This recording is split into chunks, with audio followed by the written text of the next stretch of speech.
सेलिब्रिटींच्या घरचा गणपती बाप्पा मी तुम्हाला दाखवतेय आणि आत्ता आपण आलोय रुमानी खरे हिच्या घरी आणि घरीच घडवलेली ही सुंदर छोटीशी अशी बाप्पाची मूर्ती आहे. खरं तर कधीपासून हे सगळं सुरू आहे जाणून घ्यायचं आहे. रुमानी माझ्याबरोबर आहे. खूप स्वागत राजश्री मराठीमध्ये. थँक्यू सो मच दर्शन. सुरुवातीलाच एकदा बोलूयात गणपती बाप्पा मोरया मंगल मूर्ती. मोरया. खूप सुंदर मूर्ती आहे, घरी घडवली आहे ही मूर्ती. खरं तर मला बरंच जाणून घ्यायचं आहे, पण सुरुवात करते. ॲक्च्युली असं असतं ना, लॉकडाऊनपासून खरं तर अनेकांनी सुरू केलं घरी बाप्पाची मूर्ती घडवायला. काही जण आधीपासूनच करत होते. तुमच्याकडे नेमकं काय आहे, कधी सुरुवात झाली? आमच्याकडेही म्हणजे माझ्या हट्टापायी गणपती घरी आणणं हे सुरू केलं. आय थिंक सिनियर KG मध्ये होते तेव्हा, किंवा सगळ्यांकडे गणपती यार माझ्याकडे पण असं म्हणून मग हां चल आणूयात असं म्हणून तेव्हा सुरुवात झाली.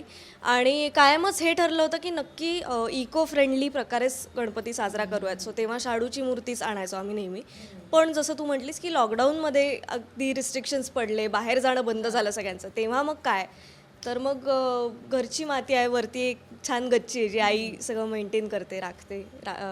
तर असा विचार झाला की त्याचीच माती घेऊन घरच्या घरीच आपण गणपती करून बघूयात ना. फार तर फार काय होईल, म्हणजे नाही ती एवढी छान नाही बनणार, पण तरीसुद्धा एक आपल्या श्रद्धेनी आणि प्रेमाने जर का ती एखादी मूर्ती आपण घडवू शकलो तर काय वाईट आहे.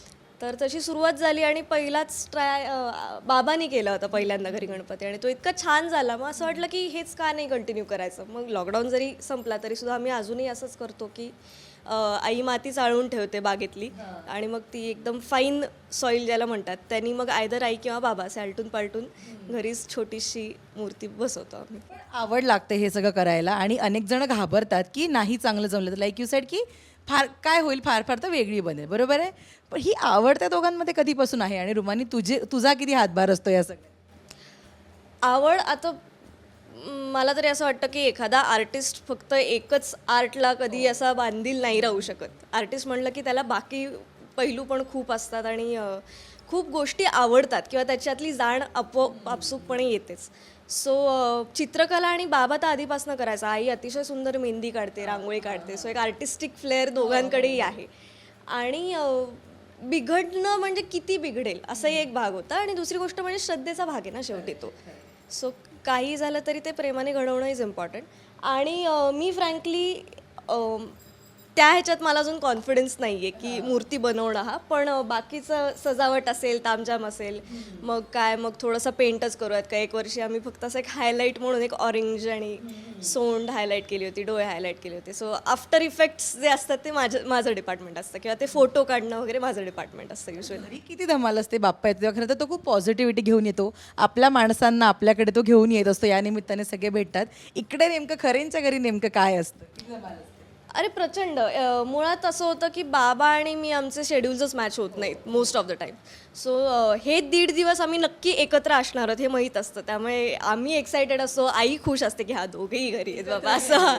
त्यामुळे ती मनापासून खुश असते. आणि त्यानिमित्ताने मग घराची साफसफाई होते, आजी आजोबा येतात, मामा मामी येतात, भाऊबंड येतात, असं सगळं त्या निमित्ताने भेटणं बोलणं होतं. घरी पदार्थ केले जातात. मोदक हे आवडीचाच विषय येतो.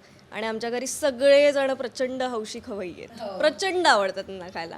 मग पहिल्या दिवशी मोदक असतील, दुसऱ्या दिवशी वाटली डाळ असेल किंवा पंचखाद्य असेल वगैरे, हे सगळं व्यवस्थित आम्ही कायम घरी करून मग ते त्या निमित्ताने होतं. आत्ताच तुझी मालिका सुरू झाली आहे कलर्स मराठीवर, दुर्गा. खरं तर डेली सोप म्हणजे सोपं नाही आहे, अजिबातच वेळ मिळत नाही अशा सोशल गोष्टींना हजेरी लावायला किंवा सणासुदीला घरी यायला. पण या सगळ्यातनं यावर्षी किती वेळ काढलायस तू बाप्पाच्या सजावटीसाठी? नाही, आधीच सांगून ठेवलं होतं की 1.5 दिवस मी नक्की नाही आहे. अलीकडे पलीकडे तुम्ही जसं शूट लावाल तसं मी येईन. पण नशिबाने मला त्याच्या अलीकडे पण 2 दिवस सुट्टी मिळाली. त्यामुळे डेकोरेशनसाठी किंवा घरी येऊन जरा आधी सेटल होऊन मग छान आता काय बरं करूयात इथपासून छान वेळ मिळवून तो सगळं करता आलं. त्यामुळे I am very happy. Exactly. रुमाने काय मागितलंस यावेळी बाप्पाकडे किंवा काय सांगितलंस त्याला? मला फार असं मागायला आवडत नाही, पण ग्रॅटिट्यूड ठेवणं खूप गरजेचं आहे माझ्यासाठी तरी.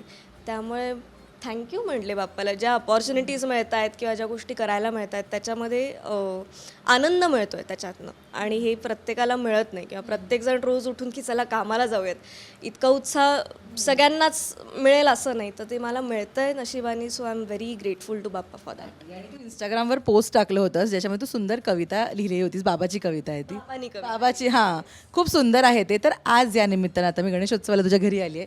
काय तुला ती कविता म्हणायला आवडेल का गाण्याच्या 2 ओळी गायला आवडतील? काय आवडेल?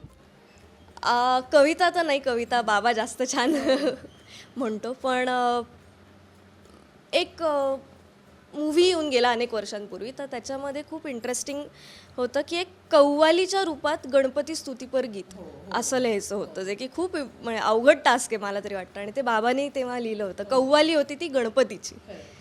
सो काही जरा सूर इकडे तिकडे झाले तर माफी असावी, मी काही सिंगर नाही.